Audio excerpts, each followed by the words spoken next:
Ustaz, saya mau tanya, paman saya pengguna khodam jin muslim katanya. Sering saya ditawarkan untuk pakai karena sering mengingatkan untuk sholat tepat waktu. Kalau badan sakit keselio bisa disembuhkan. Seperti disentak-sentak tahu-tahu sembuh. Apa yang harus saya lakukan untuk mengembalikan dia ke jalan yang benar ya? Ingatkan bahwasanya tidak boleh demikian ya. Oleh karenanya yang berhak menguasai jin cuma Nabi Sulaiman. Dan Nabi Sulaiman pernah berdoa, ya wahabli mulkan la yambagi li ahadin min ba'di innaka antal wahhab. Ya Allah, anugerahkanlah kepadaku suatu kerajaan yang tidak boleh untuk seorang pun setelahku. Sungguhnya Engkau Maha Pemberi anugerah. Oleh karenanya waktu Nabi sallallahu alaihi wasallam sedang salat, tahu-tahu ada jin ifrit mengganggu Nabi. Maka Nabi SAW mengatakan, "Famakkani Allahu minhu." Maka Allah membuat aku bisa menangkapnya. Maka Nabi pun mencekik jin tersebut sampai Nabi mengatakan, aku merasakan dinginnya lidahnya atau liurnya. Nabi cekik dia. Kata Nabi, kalau bukan saya ingat, kemudian saya pun fadzakartu doa akhi. Saya pun ingat doa saudaraku Nabi Sulaiman alaihissalam. Yaitu, ya Allah anugerahkan kepadaku kerajaan yang tidak boleh bagi seorang pun setelahku. Kalau bukan karena doanya Nabi Sulaiman, saya akan ikat jin tersebut di tiang di Masjid Nabawi sehingga pada pagi hari anak-anak bisa melihat jin tersebut. Jadi Nabi tidak bisa menguasai jin.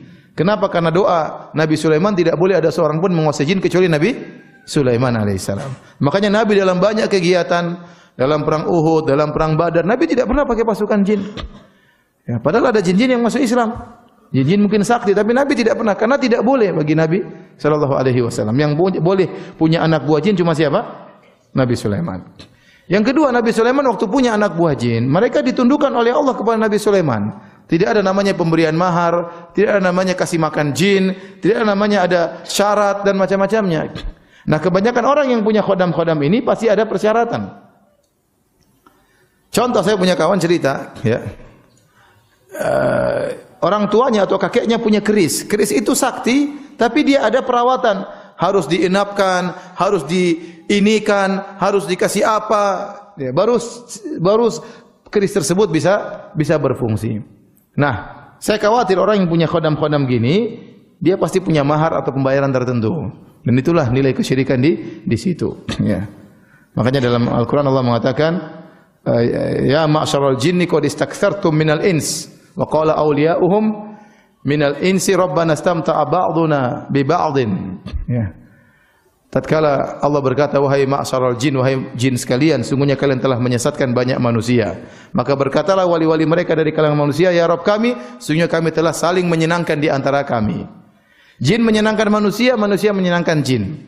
Adapun jin menyenangkan manusia, jin membantu manusia. Keperluannya apa? Ya. Sampai ada orang tukang pijit, supaya pijitnya enak, dia pakai jin. Jadi hanya sentuh saja, tapi yang dipijit terasa sudah. Kenapa? Ada jin tukang pijit. Ya, ada seperti itu. Ada, dia pakai jin. Ya, tukang obat karena pakai jin. Ada jin spesialis seperti ini. Jadi jin menyenangkan manusia dengan membantu banyak kebutuhan manusia. Dan manusia menyenangkan jin dengan tunduk kepada persyaratan yang disyaratkan oleh jin. Dan itulah kesyirikan yang menyebabkan mereka masuk neraka Jahannam. Coba tanya, ini pamannya bisa punya khodam, gimana ceritanya? Ya, pasti ada persyaratan yang dia berikan. Wallahu a'lam bishawab.